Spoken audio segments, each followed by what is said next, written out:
देखो, कुछ चीजें बताती हूँ आपको जो आपको एग्जाम टाइम पे ना माइंड में रखनी है। ठीक है। जैसे मैंने जो आप लोगों के टेस्ट इवेल्युएट करे उसी के थ्रू बताती हूँ। एक तो ना, क्वेश्चंस ऑल पार्ट्स टुगेदर। जैसे आपके कुछ क्वेश्चंस पार्ट्स में आते हैं।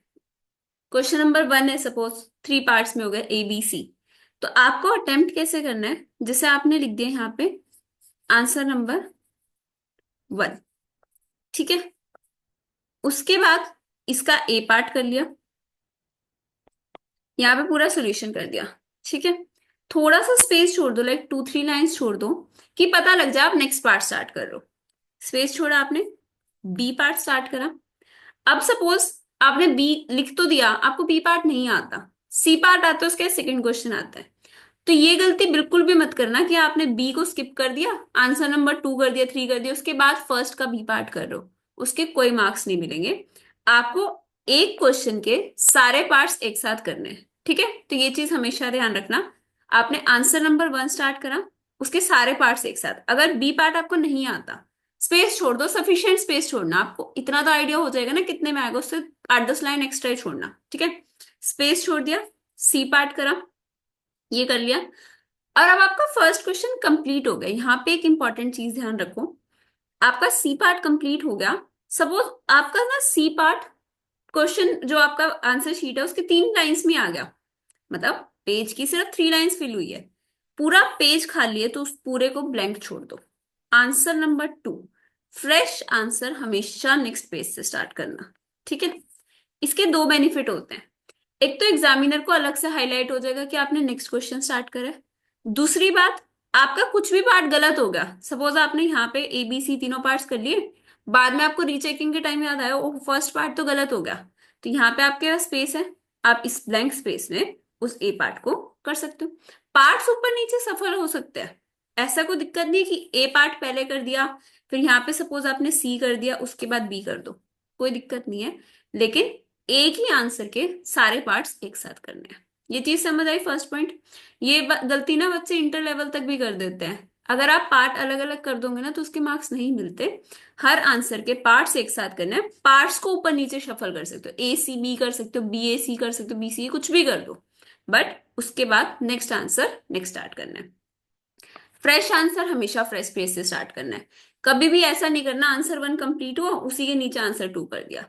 अलग अलग पेज पे तो कर सकते हैं ना, हाँ बिल्कुल अलग अलग पेज पे कर सकते हो। ठीक है। लेकिन सीक्वेंस ये रखना कि आंसर 1 करा, उसके सारे पार्ट्स एक साथ, चाहे अलग अलग पेज पे कर दिया। आपने आंसर 1 का A पार्ट करा, हाँ वो वाली बात है कि अगर आप A के नीचे भी थोड़ा स्पेस बच गया छोड़ दो, नेक्स्ट पेज से B स्टार्ट कर लिया, वो कंप्लीट करो, उसके नेक्स्ट पेज से आप C स्टार्ट कर लो, कोई दिक्कत नहीं है। ठीक है। फिर आपका आंसर 2, हमेशा आपका आंसर नंबर ऐसे अलग से हाईलाइटेड दिखना चाहिए, मतलब आप सेंटर में लिख रहे हो, साइड में लिख रहे हो। हाँ, आंसर 1 के बाद आंसर 3 कर सकते हो, वो कोई दिक्कत नहीं है, सिक्वेंस आप अपने अकॉर्डिंग कर सकते हो। बस जैसे 3 करा, 3 के सारे पार्ट्स एक साथ करना। फिर उसके बाद सपोज आप 3 के बाद 2 कर रहे हो, कोई दिक्कत नहीं है, 2 के सारे पार्ट्स एक साथ करना।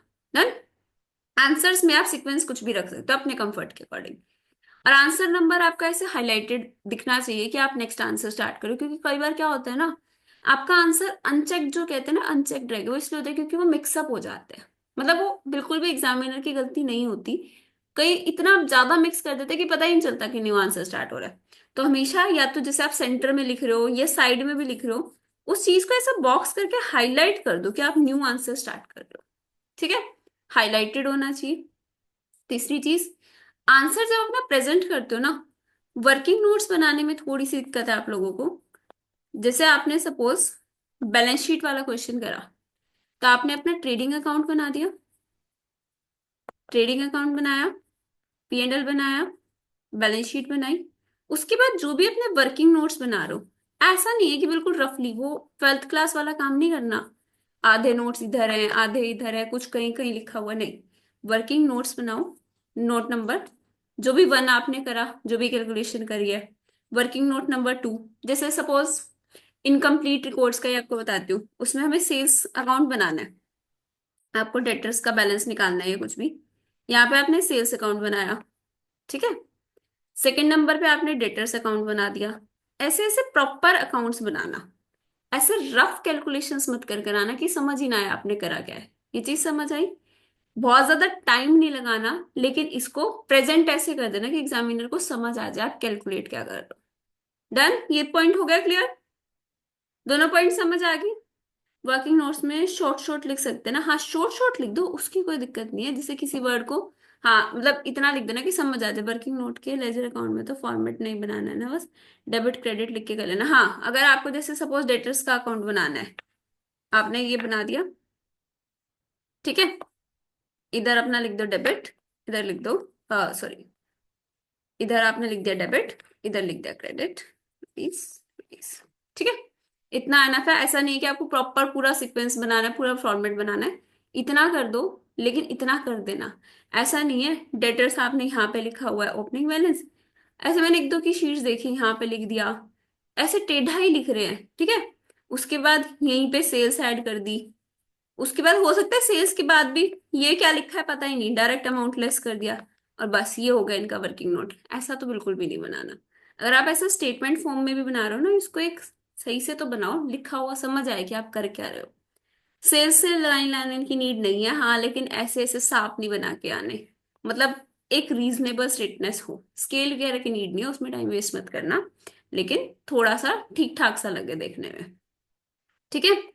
दूसरी चीज, जैसे पेंसिल यूज करना अलाउ है क्या, वो एक बार देख लेना उसके इंस्ट्रक्शंस पे क्या लिखा हुआ है। अगर पेंसिल यूज करना अलाउड हो तो करना, अदरवाइज पेन से ही प्रेफर करना। क्योंकि पता है दिक्कत क्या है, आप भी पेन और पेंसिल में कंफ्यूज हो जाओगे, टाइम वेस्ट होएगा। पेन से ही लगा दो, कोई दिक्कत नहीं है, ठीक है। अच्छा, तीसरी चीज, ट्रू फॉल्स में दो चीजें ध्यान रखना। लाइन एक्स्ट्रा ड्रॉ हो जाती है, कोई बात नहीं, उसको छोड़ दो। एक्स्ट्रा हो जाती है तो वो तो एग्जामिनर को भी पता है ना कि एक्स्ट्रा हो सकती है, छोड़ दिया करो, कोई दिक्कत नहीं है। ब्लैंक स्पेस रह जाता है ना तो छोड़ दो। सपोज आपने बैलेंस शीट ये बनाई, ठीक है, आपका फॉर्मेट यहाँ तक आया और आपने लाइंस लगा रखी यहाँ तक, कोई बात नहीं, इसको क्लोज करो, यहाँ से लगा दो, चल जाएगा। हाँ, ट्रू फॉल्स में दो चीजें ध्यान रखनी है। एक तो ब्लैंक कोई भी नहीं छोड़ना, कोई भी ट्रू फॉल्स ब्लैंक नहीं छोड़ना। उसका आंसर ट्रू या फॉल्स एक चीज तो होगी ही होगी ना, कोई निगेटिव मार्किंग तो है नहीं अकाउंट्स में। तो तुक्का मारा ना, हाँ, ट्रू या फोर्स कुछ ना कुछ तो लिख के ही आना। मतलब अगर आपको रीजन भी नहीं समझ, मतलब आपको ऐसा लग रहा है ना ये चीज तो पूरे अकाउंट्स में ही कहीं नहीं सुनी, तो भी उसका आंसर ट्रू या फोर्स तो होगा ही होगा, एक चीज तो होगी, ठीक है। तो कुछ ना कुछ तो जरूर लिख के आना। प्लस और हाँ, हल्का फुल्का सा अगर याद आ रहा है ना तो रीजन भी लिख ही आना, हाँ वही प्रोबेबिलिटी 50-50 है ही, ठीक है।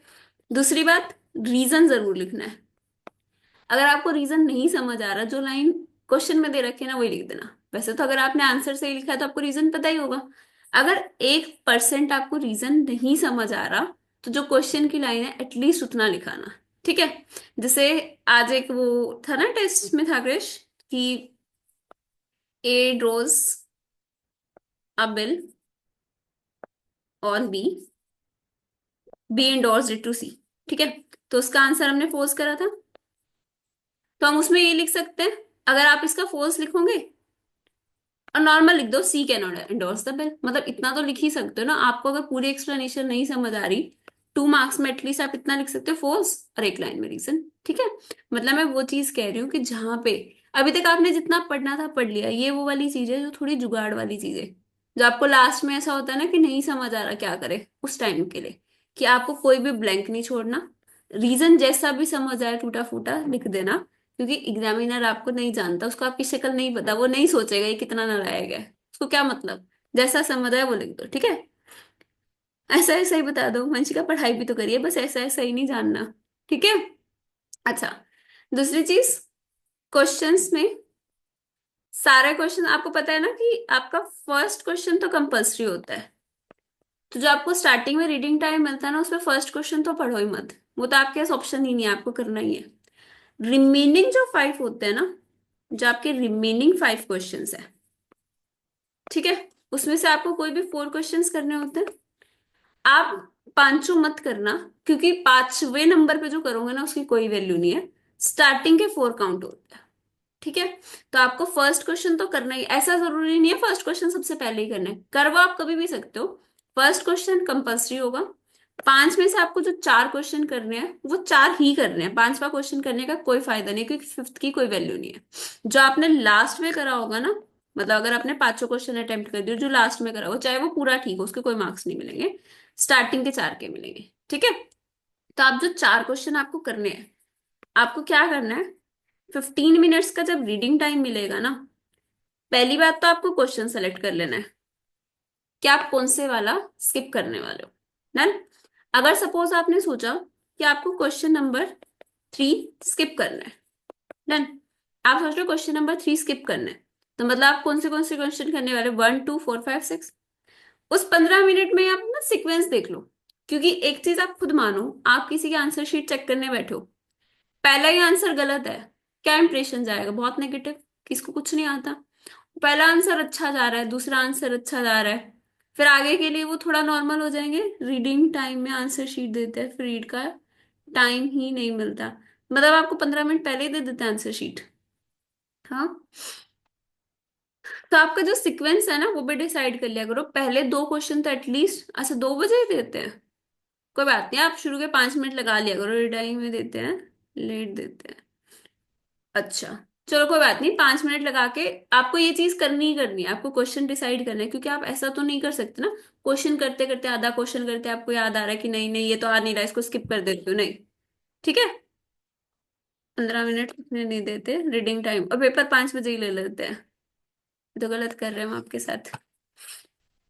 चलो कोई बात नहीं, अब जो भी है, अभी आप लोगों ने प्रैक्टिस इतनी करी है, आप कर लोगे, अगर आपको कम टाइम भी मिलेगा ना उतने में भी कर लोगे, उस चीज की टेंशन मत लो। आपको सीक्वेंस डिसाइड करना है, जो आपके 2 बेस्ट क्वेश्चंस होंगे ना, जो आपको सबसे अच्छे से आते हैं, सपोज आपको क्वेश्चन नंबर 2 आता है, क्वेश्चन नंबर 6 आता है, ये कर लो, फिर क्वेश्चन नंबर 1 कर लो आप। ठीक है। मतलब जो भी आपको लग रहा है कंफर्ट, उसके बाद आपने अपना क्वेश्चन नंबर 4 कर लिया, क्वेश्चन नंबर 5, ये मैंने आपको एक एग्जाम्पल के लिए सीक्वेंस दिया है, आप अपने अकॉर्डिंग ऐसा डिसाइड कर लेना कि आपको कौन से सीक्वेंस में करना है, फिर आपको ना सोचना नहीं पड़ेगा अब कौन सा क्वेश्चन करूं। नहीं तो पता है क्या होता है, आप सेकंड करने बैठोगे, यहाँ पे एक पॉइंट नहीं समझ आएगा, आप सिक्स्थ पे जंप कर जाओगे, सिक्स्थ करने बैठोगे, सिक्स्थ में कुछ नहीं समझ आएगा, कहीं और जंप कर जाओगे। अगर आपके पास एक सीक्वेंस होगा ना, आपको पता है कि आपको 2 कंप्लीट करना है, फिर सिक्स्थ करना है, फिर फर्स्ट करना है। ठीक है। तो अपना सीक्वेंस डिसाइड कर लेना, टाइम एलोकेट कर लेना, 5 क्वेश्चन है, और आपके पास 180 मिनट्स होती है, मतलब कि आपका ना कैसे होता है, हर मार्क के लिए 1 मार्क इक्वल्स टू 1.8 मिनट्स मिलते हैं। ठीक है। तो आपको कैसे करना होता है, हर क्वेश्चन के अकॉर्डिंग टाइम एलोकेट कर लिया करो, 20 मार्क्स का क्वेश्चन होता है, 20 × 1.8 करके अपना टाइम एलोकेट कर लेना, उससे ट्राई करना 2 4 मिनट जल्दी ही करो, क्योंकि किसी किसी क्वेश्चन में ज्यादा टाइम भी लग सकता है, ऐसा नहीं करना एक क्वेश्चन नहीं आ रहा उसी पे बिल्कुल लगे ही रह गए। और साक्षी क्या बोल, समझ नहीं आ रहा, काफी सारा बचा है, क्या क्या बचा है साक्षी, जो इंपॉर्टेंट इंपॉर्टेंट है वो चीजें कर लो। ऐसा आपको ये लग रहा है कि लास्ट डे रिवीजन के कारण काफी सारा बचा है, आपने पहले पढ़ा हुआ है, आप पढ़ने बैठोगे ना होता जाएगा, कोई दिक्कत नहीं है। ठीक है। आपका जो जो बचा ना एक बार एक पेपर पे लिख लो, जो आपके माइंड में बहुत ज्यादा क्लटर हो गया होगा कि ये भी बच रहा है, ये भी बच रहा है, एक पेपर पे लिखो, डिसाइड कर लो अभी कितना करना है, सुबह कितना करना है, बिल्स ऑफ एक्सचेंज बचा है, रेक्टिफिकेशन, पार्टनरशिप, पार्टनरशिप पूरा बचा है, एंड थ्योरी। ठीक है। देखो पार्टनरशिप इंपॉर्टेंट है, एक काम करो, पार्टनरशिप थोड़ा बहुत है तो पार्टनरशिप अभी कर लो, और बिल्स ऑफ एक्सचेंज इंपॉर्टेंट है, बिल्स ऑफ एक्सचेंज कर लो अभी, ये तो रात रात को कर लो, पार्टनरशिप और बिल्स ऑफ एक्सचेंज।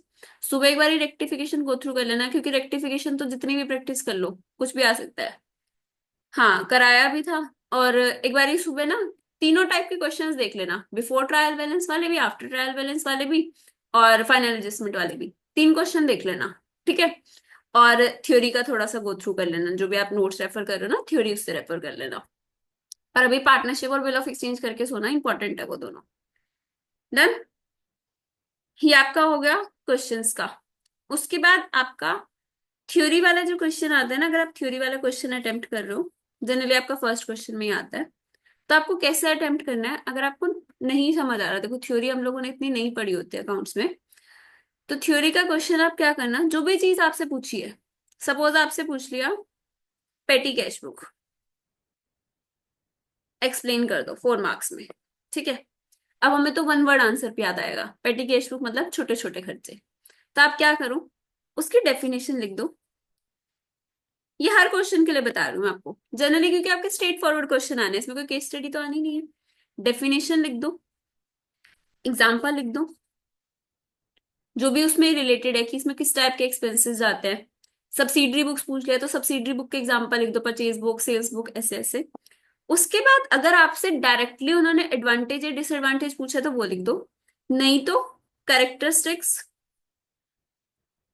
या फीचर्स की हेडिंग डाल के फीचर्स ऑफ पेटी कैश फ्लो, ऐसे करके दो तीन पॉइंट्स इसके बना दो। देखो 2-3 लाइंस आप इसमें लगा दोगे, 1 लाइन इसमें लग जाएगी, और 3 to 4 लाइंस इसमें चली गई। एनफ है 4 मार्क्स के लिए। तो आपको थ्योरी वाले क्वेश्चन से ना डरना नहीं है, बेसिक थ्योरी आती है, इस टाइप इस फॉर्मेट में आप कराना, ठीक है। आप क्या बोल रहे हो, director, ऐसे लग रहा है कंपनी भी भूल रही, क्वेश्चन देख क्या नहीं रहा याद कुछ reference में।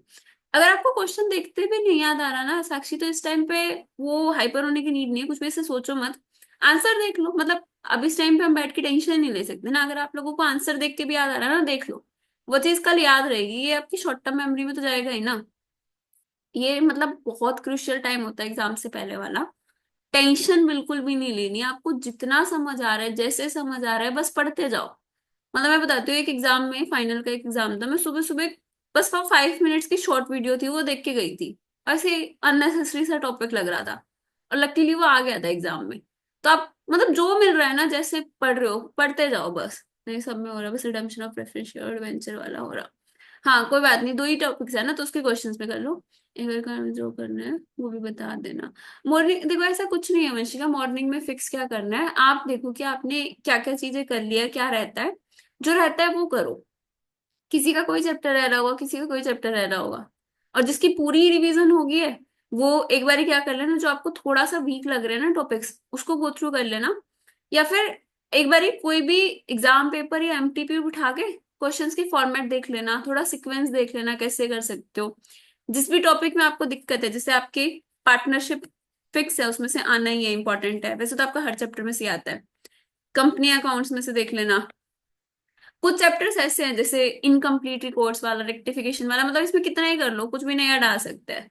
थ्योरी वन शोर देखूंगी, और कैश बुक वगैरह का, हाँ इनके फॉर्मेट्स देख लेना, कैश बुक, सब्सिडरी बुक्स, ये सब जितना होगा अभी रिवाइज कर लूंगी अभी, हाँ रिवाइज करके। और हाँ एक चीज, स्लीप, ऐसा मत सोचना कि आप सुबह सो रहे हो जाके 4 बजे, नहीं कल मतलब ऐसा हो जाएगा, नहीं तो बॉडी नम हो जाएगी। अपना 6 आवर्स की स्लीप तो एटलीस्ट लेनी है, ठीक है, नींद पूरी करके जाना। सुबह सुबह थ्योरी पढ़ेंगे, हाँ पढ़ लेना, ठीक है। 6 आवर्स की स्लीप आपको मस्ट है। आपको नींद नहीं भी आ रही, थोड़ा टेंशन में नहीं आती है, बेड पे लेट जाना है क्लोज करके, लेकिन इतनी नींद आपको चाहिए। ऐसा नहीं है कि आपने एफर्ट्स नहीं लगाया, एफर्ट्स लगा रखे, आपको चीजें याद आ जाएंगी, लेकिन अगर बहुत कम सो के जाओगे ना, तो वहां पे फ्रेश माइंड नहीं होगा, पढ़ी हुई चीजें भूल जाओगे, ठीक है। तो इतनी नींद जरूर लेनी है। और बताओ कुछ डाउट्स आपके माइंड में आ रहे हो, मैं भी सोच लेती हूँ कोई और पॉइंट याद आ रहा हो तो। ठीक है वंशिका, 1 बजे सो जाना, 8 बजे उठ जाना, ठीक है। 8 बजे उठ जाना, ऐसा मत करना उससे भी लेट उठ रहे हो। और किसी को कुछ भी पूछना है, कोई जब आपने लास्ट अटेम्प्ट दिया था तब कोई दिक्कत आई हो, एग्जाम अटेम्प्ट कर देने। और हाँ सबसे मेन चीज ना, कॉन्फिडेंस। देखो लास्ट में ना, पढ़ते तो सारे ही हैं, क्लासेस तो सबने ले रखे हैं ना, फाउंडेशन में तो ऐसा भी नहीं है कि आप पहले आपने कोई एग्जाम दिया ही नहीं है, 12th के बाद फाउंडेशन में तो बहुत बच्चे आ जाते हैं। आज बहुत सारे बच्चे ऐसे बैठे होंगे जो फाउंडेशन की तैयारी अभी तक तो कर रहे होंगे, जो लास्ट में कॉन्फिडेंस से पेपर देगा ना क्लियर, उसका होएगा। लास्ट तक आते आते मतलब किसी ने कितना ही पढ़ रखा हो, सबको एक ना एक बार लगता है यार ये तो चीज याद ही नहीं आ रही है, क्वेश्चन नहीं निकल रहा। आपने 100 क्वेश्चन कर रखे हैं, एक क्वेश्चन में अटक गया, ऐसा पूरा सेल्फ डाउट आ जाता है कि कुछ नहीं आता। तो अपने ऊपर कॉन्फिडेंस रखो। कोई बात नहीं, आपको एक 5 नंबर का कोई टॉपिक नहीं आया, कोई क्वेश्चन नहीं आया, तो 95 ले आना। हमेशा लगता ही है कुछ ना कुछ रह गया, अबे वो तो रहेगा ही ना, 12th क्लास थोड़ी ना है, सीए इतना कुछ कर लो। हाँ स्टेप मार्किंग होती है। आपको कोई भी क्वेश्चन नहीं समझ आ रहा ना, ब्लैंक मतलब कुछ भी नहीं छोड़ना, सिर्फ ट्रू फॉल्स के लिए नहीं बोल रही मैं, जितना आपको समझ आए लिख के आना है। अगर आपको 5 नंबर के क्वेश्चन में 1 नंबर जितना भी आता है ना, तो 1 नंबर जितना भी लिख के आना, आपको 1 नंबर की वैल्यू बहुत अच्छे से पता है। पता है ना, 1 नंबर पे पूरा अटेम्प्ट लग सकता है, 4 सब्जेक्ट दोबारा पढ़ने पड़ सकते हैं। तो अगर आपको 1 नंबर जितना भी आता है तो लिख के आना है अच्छे से, ठीक है। जितना आप मैक्सिमम अटेम्प्ट कर सकते हो, मतलब खाली तो बैठना ही नहीं है, ये तो सोचना ही नहीं है कि नहीं आता खाली बैठ गए। लिखते जाओ। अकाउंट्स आप कब से पढ़ रहे हो? 11th क्लास से पढ़ रहे हो।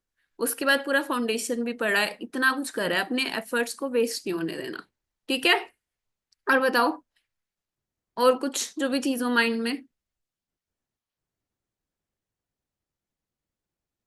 बस ऐसा डाउट लग रहा है एग्जाम में कोई क्वेश्चन स्किप ना हो जाए। टाइम की कमी से नहीं होगा, शुरू से ना टाइम मैनेज करके चलना। थोड़ा सा तो लेंदी आता है। दो- ये क्वेश्चन सारे डाउट आप साक्षी इस पे भेज दो, व्हाट्सएप पे भेज दो।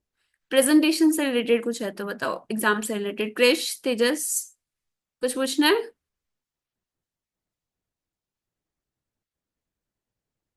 डन। ठीक है, तो हो जाएगा आपका पेपर, टेंशन बिल्कुल भी नहीं लेनी। बस 20 मिनट स्किप कर रहा है, स्किप क्यों कर रहा है वंशिका? इजी सा तो था। अगर आपके पास टाइम है ना, आपकी बाकी चीजें रिवाइज हो गया तो एक बार वीडियो देख के, वीडियो देख के और सामने क्वेश्चन रख के स्टेप बाय स्टेप समझते जाओ। एक क्वेश्चन कर लोगे ना, उसके सारे क्वेश्चंस निकल जाएंगे। डेथ और डिजर्शन अभी तक नहीं पढ़ा, वापस अभी रिवाइज करूंगी बहुत टाइम बाद। कर लो। अगर आपने वो पढ़ा हुआ है ना, रिटायरमेंट वाला, तो डेथ वाला आपका जल्दी से हो जाएगा। डिसोल्यूशन हल्का सा डिफरेंट लगेगा। जो कर लिया वो रिवाइज करूंगी। चलो ठीक है, कोई बात नहीं, कर लो। 20 मिनट के टाइम मिलेगा, कोई बात नहीं, छोड़ दो। 20 मिनट अगर नहीं हो रहा ना, टेंशन मत लो। मतलब जितना कर रहा है ना उसको पक्का कर लो। ठीक है। अब बस, अब टेंशन लेने का कोई फायदा नहीं। टेंशन तो कभी भी लेने का फायदा नहीं होता। टेंशन लेके क्या कर लोगे? मतलब कभी टेंशन के मार्क्स तो मिल नहीं सकते, नहीं तो हम टॉप कर जाएंगे टेंशन के मार्क्स मिलने लग जाए तो। टेंशन तो लेनी ही नहीं, मार्क्स तो पढ़ने के मिलेंगे। अकाउंट्स में फेल होंगे नहीं, इतना पढ़ा है सबने तो। हाँ बिल्कुल भी नहीं होंगे। अकाउंट्स में फेल वेल नहीं होते, अकाउंट्स एग्रीगेट बनाने के लिए होता है। तो आपको एग्रीगेट बनाने के लिए पढ़ना है, इसमें तो अच्छा स्कोर करने के लिए, हाँ बिल्कुल अच्छा स्कोर करने के लिए करना है, एग्रीगेट बनाना है इससे। ठीक है। वैसे भी नहीं होता कोई फेल, इसमें नहीं होंगे भाई बिल्कुल। देखो ऐसा नहीं है कोई नहीं होता, होते तो हैं। लेकिन आप में से कोई नहीं होने वाला, इतना मेरे को पता है। आप लोग सब 80+ डिजर्व करते हो, क्योंकि आपने पढ़ा भी हुआ है, एफर्ट्स लगाया, और इतना रेगुलरली क्लास ली है ना, साथ साथ क्वेश्चंस भी कर रहे हैं, प्रैक्टिस भी करी है। देखो यहाँ पे हम ऐसे क्लेम करके जा रहे हैं, 80+ लेकर आओगे सब। लाओगे ना? हाँ जी, आएंगे। Very good Vanshika. 90+। कोई 100+ वाला भी है क्या? ट्राई वंशिका, बिल्कुल 100 मार्क्स लेकर आएगी वंशिका। ठीक है जी। आ जाएंगे, देखो ऐसे कोई इम्पॉसिबल वाली चीज नहीं है, आराम से आएंगे। ठीक है। तब बहुत ही रीजनेबल सा 80+ और 90+ लेकर आ रहे हो तो बहुत ही बढ़िया है। अप्सरा की पेंसिल अलाउड नहीं है, वरना ले आते। कोई बात नहीं। ठीक है। चलो अच्छे से पढ़ना है, टेंशन नहीं लेनी। ठीक है, और कोई भी दिक्कत हो, कोई डाउट आ रहा हो बता देना। सुबह भी कोई डाउट है तो मैसेज कर देना। डन।